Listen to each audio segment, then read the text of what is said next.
I am Ricky Martin, Chief Master Sergeant, United States Air Force retired, and a member of Poplar Spring Missionary Baptist Church. This is our annual tribute to Memorial Day. Sometimes there's confusion about the difference between Memorial Day and Veterans Day.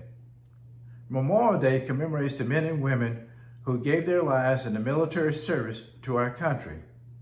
It is observed on the last Monday in May of each year and was made a holiday by an act of Congress in 1971.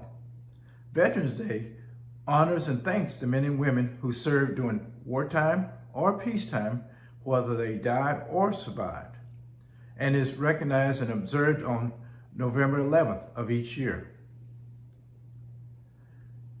I will highlight just a few of Colin Powell's achievements, and Air Force veteran B. Wayne Brady will tell us about the historic accomplishments of some of his family members.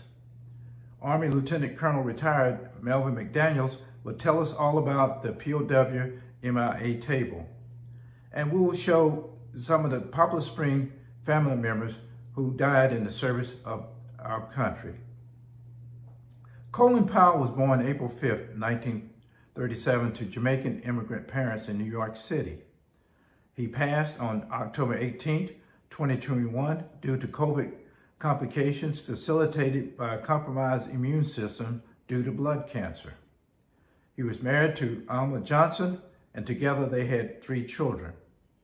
He attended the City College of New York, and he also joined the Reserve Officer Training Corps, ROTC there, where upon his graduation from college in 1958, he was commissioned a second lieutenant in the Army.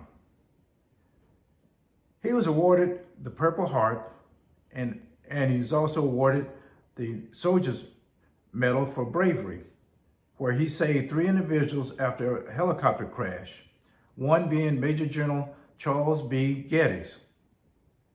He served as a military leader, politician, statesman, and diplomat under 4 presidents: George H.W. Bush, Ronald Reagan, Bill Clinton, and George W. Bush. His accomplishments are too numerous to mention in the time we're allotted for this video, so I will just focus on his historic first achievements. He served in the United States Army for 35 years, rising to the rank of 4-star general and being selected as the 12th chairman of the Joint Chiefs of Staff, where he was the youngest at the age of 52 to ever serve in this position. And he was also the first African American to serve in this position. Also, he was the first chair of the Joint Chiefs of Staff that received his commission through the ROTC program. On January 20th, 2001, he became the 65th and first African American to serve as the United States Secretary of State.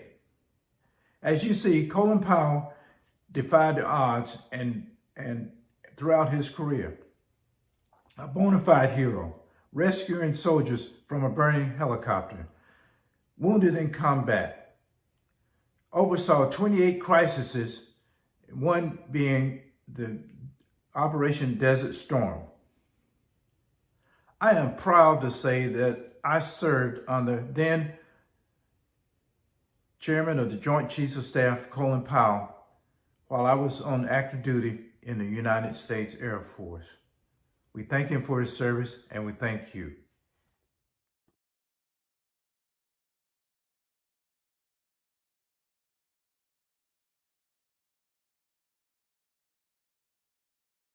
It's an honor and privilege for me to extend thanks to all the men and women who served in the U.S. military to protect the United States of America. We also acknowledge those families who paid the ultimate sacrifice. For today, we remember and honor those who served. 2 young men I'd like to talk about are from Greensboro, North Carolina. Not only are they both 2 distinguished soldiers, but they also happen to be the cousin of Trudy Brady. Dr. Carl Lee Johnson, Bonnie as we called him, served the U.S. Army in Europe during World War II. Upon returning to the States, Carl wanted to attend med school. He applied to Duke. He was rejected not because of his intellect or academic credentials, but simply because of the color of his skin. Fearing reprisal from the Johnson family, the state of North Carolina decided to send Carl to Tennessee to Meharry Medical School. In 1953, Carl received his doctorate of dental surgery. Carl went on to complete his residency in New York Harlem Hospital in both oral and surgery and anesthesiology. In fact, he was the chief and director of anesthesiology as well as oral surgery. Carl started a very successful private practice in Philadelphia in 1960. Today, we salute Dr. Carl Johnson, U.S. Army. We also salute Lieutenant Colonel Andrew Johnson, Tuskegee Airman. When this interview was done in 1990, nearly a half century ago, we packed off to Alabama in segregated rail cars and to prove that black men could fly and fight, Junior said. We were just young men, air cadets from towns across the South and the nation, all trimmed in GI green down to our skivvies. We were bound for Tuskegee Institute. At Tuskegee, Junior's goal was to become a fighter pilot. He said that we were just a bunch of kids who wanted to go fly airplanes. We wanted to be in the Army and go do what everybody else was doing, including fighting in World War II. As a 19-year-old college student at North Carolina A&T, Junior had a yen to fly and didn't realize at the time 3 wars were going to be in his future. Junior became a part of an original member of the 99th Pursuit Squadron. This is the beginning of the Tuskegee Airmen as we know them today. Junior's goal was just to survive the training. Junior mentioned that there were many obstacles as well as challenges that faced them each day. Of the 75 men who arrived with Johnson in his training unit, only 14 got their wings as fighter pilots. One of those were my cousin. We were so proud of him. Junior mentioned that blacks knew that they could fly, even though the military brass did not believe that. Lady Roosevelt came to Tuskegee in 1941, and she was convinced that blacks could fly after flying with the Black Aviator. Of those who graduated with their wings from Tuskegee was Charles Diggs, congressman from Michigan, as well as Daniel Champion James, first black four-star general, and one of the ones who you may know by the name of Coleman Young, who became mayor of Detroit, did not make the cut. Junior made some profound statements in our interview. All this would have been news to the boys who shipped out to Tuskegee to become fighter pilots. They had no idea that they were making history. Junior also said the most important thing that he ever did in his life was finishing flight school. So today we honor these military folks as well as all of those others who served. Thank you and God bless.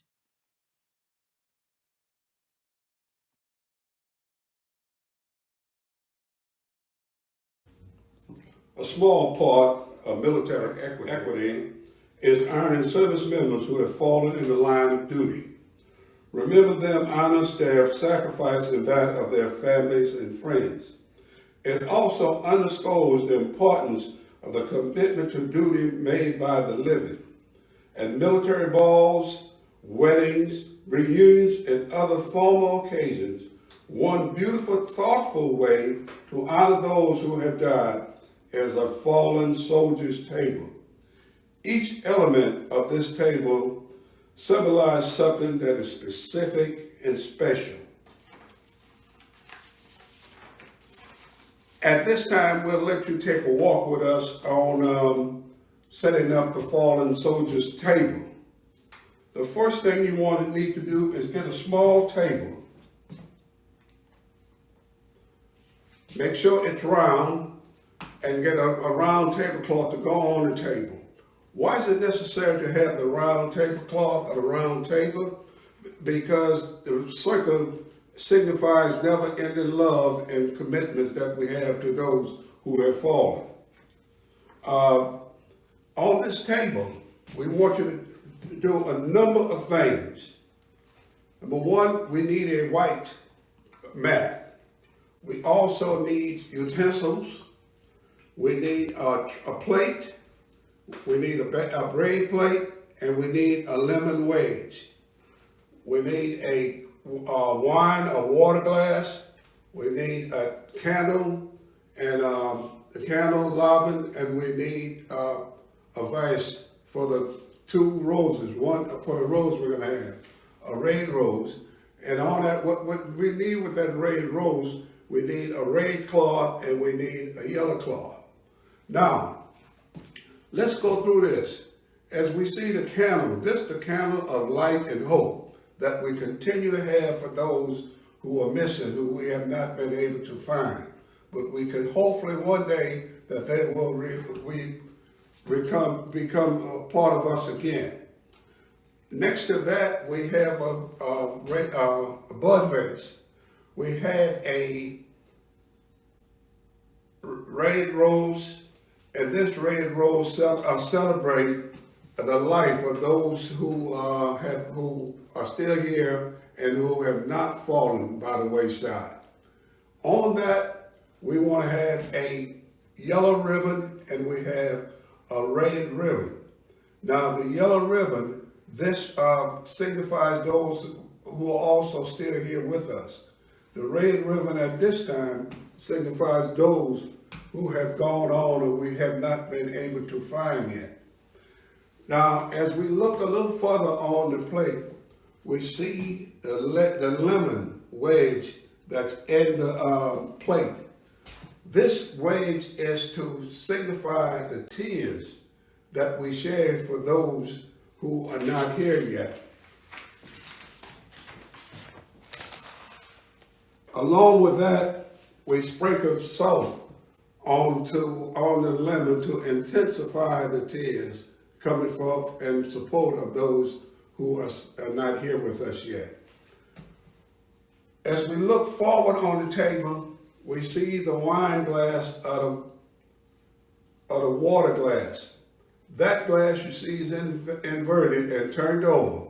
This is so because we know that we turn this over because those other soldiers are not here to share this with us. So we turn that over and hope that one day we'll be able to turn it over to the other side where it's sitting straight up. Remember, we say the fallen soldier's table, but in the military, we never completely write the soldier or the airman or whatever his branch of service off. We continue to pray that one day he will return as she will return. As we further look on our table, we see the lemon wedge here. And with this, we have salt. We have put salt on the lemon wedge, and this to intensify the tears that we shed for our fallen soldier members. As we close this, we will take the chair.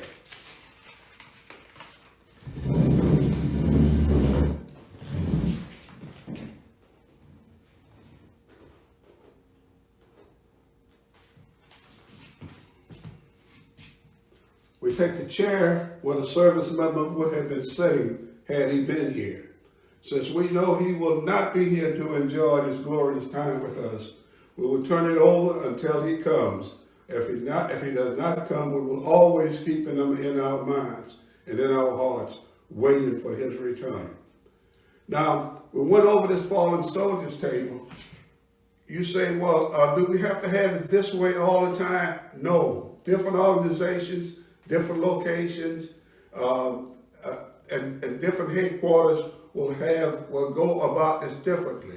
The thing is to make sure that we realize the significance and the importance of this, and we may use other symbols to show intensity for what we're feeling for our soldiers and sailors and other military. I want to thank you for listening.